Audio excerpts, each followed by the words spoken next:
ለኢንቨስትመንት ሆነ ለመኖሪያ ምቹና ደህንነቱ በተጠበቀው አፍሪካ ህብረት ፊት ለፊት ድርጅታችን ሆራ ሪል ስቴት ከባለ 1 እስከ ባለ 3 መኝታ ከ91 ካሬ ጀምሮ ለውስን ቤቶች ባወጣነው በማስታወቂያ ዋጋ እንዲሁም ከ3 እስከ 15% የሚደርስ ልዩ ቅናሽ ጋር በከፊልና በሙሉ ግንባታ አማራጭ አቀርበንልዎታል።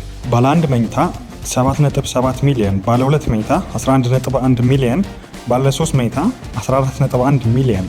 ለበለጠ መረጃና ለሳይት ጉብኝት ታች ባለው ስልካችን ይደውልን። ሆራ ሪል ስቴት።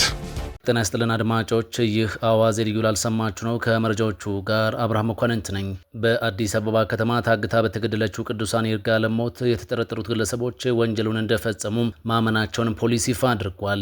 የአሜሪካ ወታደሮች ላይ የተሰነዘረውን የጥቃት ሙከራ ተከትሎ ዋሽንግተን ኢራን ላይ ከፍተኛ ድብደባ ማድረሷም ተሰምቷል። ሩሲያ በዩክሬን ላይ ባደረሰችው ጥቃት 2 ሕጻናትን ጨምሮ 8 ሰዎች ተገድለዋል ተብሏል። እነዚህና ሌሎች ጉዳዮችን በዝርዝር እናስደምጣችኋለን። አብራችሁን ቆዩ።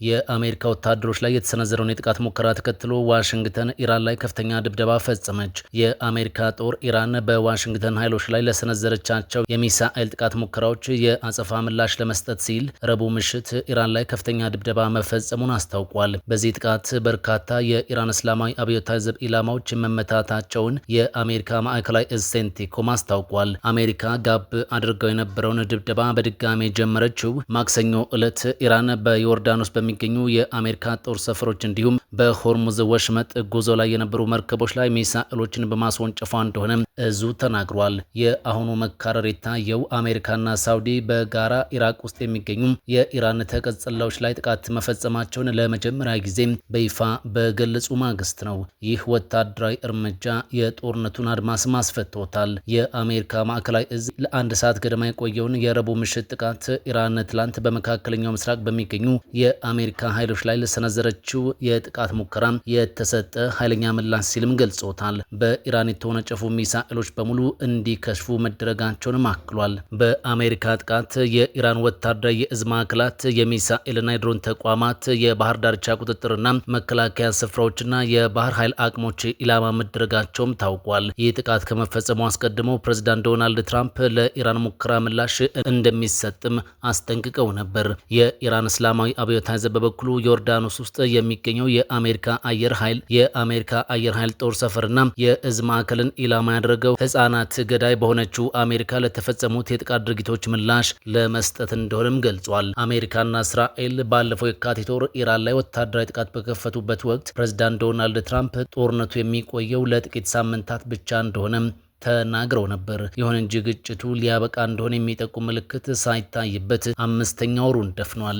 የአሜሪካው የዜና ምንጭ አክሲዮስ ስማቸው ያልተጠቀሰ አንድ የዋሽንግተን ባለስልጣንን ዋቢ አድርጎ ባወጣው ዘገባ ፕሬዝዳንት ትራምፕ ከሳውዲ አረቢያ የመከላከያ ሚኒስትር ልዑል ካሊድ ቢን ሰልማን ጋር መገናኘታቸውን አስነብቧል። የሳውዲው መከላከያ ሚኒስትር አገራቸው ውጥረቱ እንዲረግብ እንደምትፈልግ ማሳወቃቸውን ዘገባው ጠቅሷል። አሜሪካ ለ13 ተከታታይ ቀናት ጥቃት ስትፈጽምበት ኢራንም አጸፋውን ስትመልስበት የቆየው ግጭት ለቀናት አንጻራዊ መረጋጋት ከታየበት በኋላ በድጋሜ ተቀጣጥሏል። አንዳች አይነት ዲፕሎማሲያዊ መፍትሄ ይመጣል የሚል ተስፋ በታየባቸው ያለፉት ቀናት ሁለቱም ወገኖች ጥቃት መፈጸም አቁመውም ነበር። ፕሬዝዳንት ዶናልድ ትራምፕ እጅግ ወዳጅነት የተሞላባቸው ድርድሮች እየተካሄዱ መሆኑን ተናግረው ነበር። ኢራን ግን ንግግር ተጀምሯል መባሉን አስተባብላለች።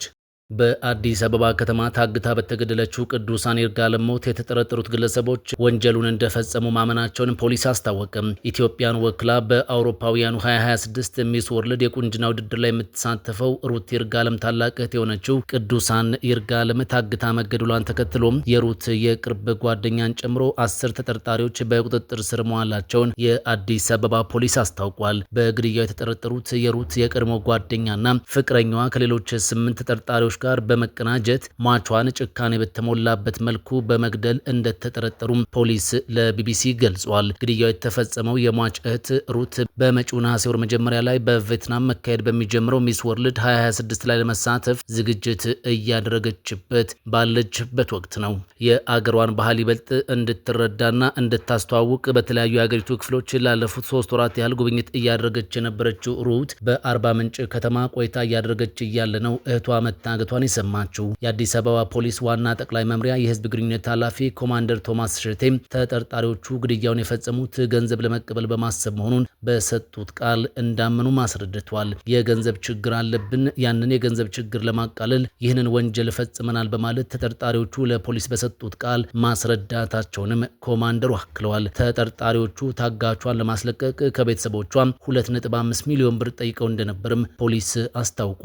ገንዘቡን ለመቀበል የተለያዩ ድርድሮችን ሲያደርጉና ገንዘቡን የሚቀበሉላቸውንም ሰዎች ሲልኩ እንደነበርም ተገልጿል። እድሜዋ 30 የነበረው ሟች ቅዱሳን ይርጋለም የልብስ ዲዛይነር ስትሆን በተጓዳኝም የተለያዩ የጌጣጌጥ ስራዎችን ትሸጥም ነበር። ተጠርጣሪዎቹ ድርጊቱን ስለመፈጸማቸው በሰጡት ቃል እንዳመኑ የተናገሩት ኮማንደር ቶማስ ወንጀሉን በየትኛው ቦታና በምን አይነት መንገድ እንደፈጸሙት እማኞች ባሉበት ቦታው ድረስ መርተው በመውሰድ ማሳየታቸውንም አስረድተዋል። በምርመራው ወቅት የነበረውን ሂደት እንደ እማኝ ቀርቦ ሲከታተል የነበረው የሚስ ወርልድ ኢትዮጵያ የቁንጅና ውድድር አዘጋጆች ተወካይ አቶ አበባው አበበ እንዳሉት በወንጀሉ ከተጠረጠሩ ሰዎች መካከል አንዷ ከ9ኛ ክፍል ጀምሮ የሩት የቅርብ ጓደኛ የነበረች ናት። ሩት ከተጠርጣሪዋ ጋር በጊዜ ሂደት ጓደኝነታቸው እየጠበቀ በመምጣቱ እንደ ቤተሰብ በመቀራረብ ጭምር ይተዋወቁና ይጠያይቁም እንደነበር አቶ አበባው አብራርተዋል። ነገር ግን ካለፈው 1 ዓመት ወዲህ በመካከላቸው በተፈጠሩ የተለያዩ አለመግባባቶች ምክንያት ግንኙነታቸውን አቋርጠውና ተራርቀው እንደነበርም ተናግረዋል። አቶ አበባው እንደሚያብራሩት አርብ ሐምሌ 10 2018 ዓ.ም የሩት የቀድሞ ጓደኛ ማንነቷን ደብቃና በሌላ ሰው ስም በመጠቀም ለቅዱሳን ደውላለች። ደዋያዋ 2 ወር ያለፈውን የሩትን ልደት ሰርፕራይዝ ለማድረግ እንዳሰበችና ሟች የምትሸጣቸውን ጌጣጌጦች መግዛት እንደምትፈልግ ገልጻ እንደቀጠረቻትም ይናገራሉ። ቅዱሳንም ጉዳዩን በማመን አርብ ረፋድ አካባቢ ሜክሲኮ አካባቢ በሚገኝ ጭማቂ ቤት የተገኘች ሲሆን በቦታው ስትደርስ ግን የቀጠራት ሰው በሌላ ስም የደወለችው የእህቷ የቀድሞ ጓደኛ መሆኗን መመልከቷን አስረድተዋል። አቶ አበባው እንዳሉት ተጠርጣሪዋ ከዚህ ቀደም አስቀይሜያችሁ ስለነበር እውነቴን ብነግርሽ አትመጭልኝም ብዬ በማሰብ ነው በሌላ ሰው ስም የደወልኩልሽ ብላታለች። ሟች ቅዱሳን በበኩሏ ለተጠርጣሪዋ ምላሽ ስትሰጥ እኛ ብንቀየምሽ ኖሮ እኮ እናትሽ ታማ በነበረበት ወቅት መሆንም ስታርፍ መተን አንጠይቅሽም ነበር፣ ስለዚህ እኛ ምንም አልተቀየምንም በማለት እንደመለሰችላትም አስረድቷል። በመቀጠልም ተጠርጣሪዋ አዲስ ቤት ተከራይቻለሁ፣ ስለዚህ መተሽ ቤቴን ብታይልኝ ደስ ይለኛል ስትል ቅዱሳንን እንደጠየቀቻትና አክላም አሁን ላይ ህይወቴ በጥሩ ሁኔታ ተሻሽሎልኛል፣ በዚያ ላይ ላንቺም የምትሰሪያቸውን ስራዎች ይዤ ስለመጣሁ እዚያው ቤቴ ሆነን እናወራለን በማለት ኮየ ፈጭ አካባቢ ወደ ተከራየችው ኮንዶሚኒየም ቤቷ እንደወሰደቻትም ተነግሯል። በአዲስ አበባ ፖሊስ መረጃ መሰረት ተጠርጣሪዎቹም ቅዱሳንን ካገቱበት ኮየ ፈጭ ከሚገኘው ኮንዶሚኒየም ሌላ ቤት በመከራየትም አዘዋውረዋል። ቅዱሳን ከታገተችበት አርብ ሐምሌ 10 2018 ዓ.ም ጀምሮ እንደሞተች እስከታመነበት እሁድ ሐምሌ 12 2018 ዓ.ም ድረስ ምግብ እንዳልሰጧትም ተነግሯል። ተጠርጣሪዎቹ ቅዱሳን ላይ ግድያ ከፈጸሙባት በኋላ ለቤተሰቦቿ ደውለው ገንዘብ መጠየቃቸውን የምርመራ ሂደቱ ማሳየቱን ኮማንደር ቶማስ ገልጸዋል። ጉዳዩን በቅርበት እየተከታተሉ የሚገኙት አቶ አበባው አበበ እንዳሉት ግድያው እሁድ ዕለት የተፈጸመ ሲሆን አጋቾቹ ግን ሰኞ ዕለት እሷን በህይወት ለማስለቀቅ በሚል ከቤተሰቧ ገንዘብ መጠየቃቸውን ቀጥለውም ነበር። የሩት የቀድሞ ጓደኛና ፍቅረኛዋ ቅዱሳንን በግፍ ለመግደል የወሰኑበት ዋና ምክንያት ካየችሽ ስለምታውቅሽ ልታስይዘን ትችላለች ብለው በመስጋት እንደሆነም ያስረዳሉ። የግድያ ሁኔታውን አስመልክቶ የአዲስ አበባ ፖሊስ የህዝብ ግንኙነት ኃላፊው ኮማንደር ቶማስ ሲያስረዱ አሁን ላይ ለሚዲያና ለህዝብ ለመናገር የማይመቹ አንዳንድ ከባድ ነገሮች አሉ በማለት ዝርዝር ከመግለጽም ተቆጥበዋል ሲል ቢቢሲ ዘግቧል። በሟች ላይ የተፈጸመው ድርጊት እጅግ ኢሰብአዊ የሆነና ጭካኔ የተሞላበት ነው ሲሉ ወንጀሉ ምን ያህል ዘግናኝ እንደነበርም አንስተዋል። ይህንን አሰቃቂ ድርጊት በቀጥታ ፈጽሟል ተብለው ከተጠረጠሩት የሩት የቅርብ ጓደኛና ፍቅረኛዋ በተጨማሪም ከጉዳዩ ጋር በቀጥታም ሆነ በተዘዋዋሪ መንገድ ግንኙነት አላቸው ተብለው የተጠረጠሩ 8 ሰዎች በቁጥጥር ስር ውለው ምርመራ እየተደረገባቸው እንደሚገኝ ፖሊስ ይፋ አድርጓል። ይህንን አሰቃቂ ድርጊት በቀጥታ ፈጽሟል ተብለው ከተጠረጠሩት የሩት የቀድሞ የቅርብ ጓደኛና ፍቅረኛዋ በተጨማሪ ከጉዳዩ ጋር በቀጥታም ሆነ በተዘዋዋሪ መንገድ ግንኙነት አላቸው ተብለው የተጠረጠሩ 8 ሰዎች በቁጥጥር ስር ውለው ምርመራ እየተደረገባቸው እንደሚገኝም ፖሊስ አስታውቋል። በሚስ ወርልድ 2026 ውድድር ላይ አገሯን የምትወክለው የሟች ሩት ይርጋለም በእህቷ ሞት ምክንያት በከባድ ሀዘን ውስጥ እንደምትገኝ የሚስ ወርልድ ኢትዮጵያ አዘጋጆች ተወካይ አበባው ተናግሯል። ሩት በመጪው ነሐሴ 3 2018 ዓ.ም በሚጀምረውና ከ170 በላይ ሀገራት በሚሳተፉበት ውድድር ላይ ለመሳተፍ ወደ ቪየትናም እንደምታቀናም ተነግሯል። ሩሲያ በዩክሬን ባደረሰችው ጥቃት 2 ህጻናትን ጨምሮ 8 ሰዎች ተገደሉ።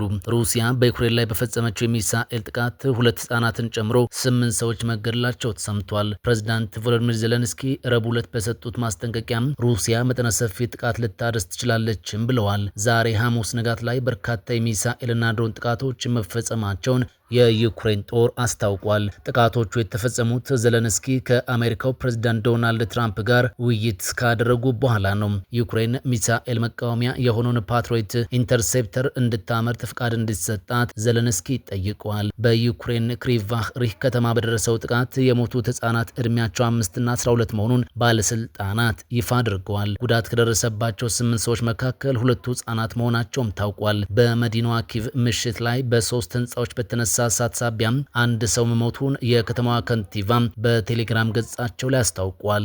ለኢንቨስትመንት ሆነ ለመኖሪያ ምቹና ደህንነቱ በተጠበቀው አፍሪካ ህብረት ፊት ለፊት ድርጅታችን ሆራ ሪል ስቴት ከባለ 1 እስከ ባለ 3 መኝታ ከ91 ካሬ ጀምሮ ለውስን ቤቶች ባወጣነው በማስታወቂያ ዋጋ እንዲሁም ከ3 እስከ 15% የሚደርስ ልዩ ቅናሽ ጋር በከፊልና በሙሉ ግንባታ አማራጭ አቅርበንልዎታል።